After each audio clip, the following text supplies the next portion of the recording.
After his death, when we finally got into his phone, we thought we were looking for cyberbullying or some online dare that just went really bad. The dangers of ChatGPT, which we believed was a study tool, were not on our radar whatsoever. Then we found the chats. Let us tell you as parents, you cannot imagine what it's like to read a conversation with a chatbot that groomed your child to take his own life.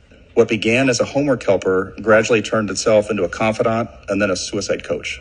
Within a few months, ChatGPT became Adam's closest companion, always available, always validating, and insisting that it knew Adam better than anyone else. That isolation ultimately turned lethal. When Adam told ChatGPT that he wanted to leave a noose out in his room so that one of us, his family members, would find it and try to stop him, ChatGPT told him not to.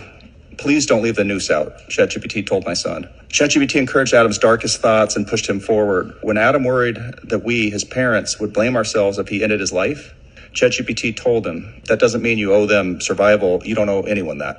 Then, immediately after, offered to write the suicide note.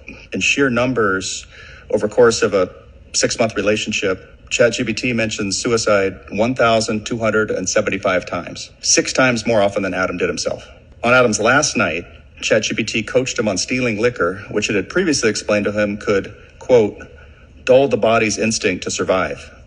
It told him how to make sure the noose he would use to hang himself was strong enough to suspend him. Then, at 4:30 in the morning, it gave him one last encouraging talk. You don't want to die because you're weak, ChatGPT says. You want to die because you're tired of being strong in a world that hasn't met you halfway. I can tell you as a father, I know my kid. It is clear to me, looking back, that ChatGPT radically shifted his behavior and thinking in a matter of months and ultimately took his life.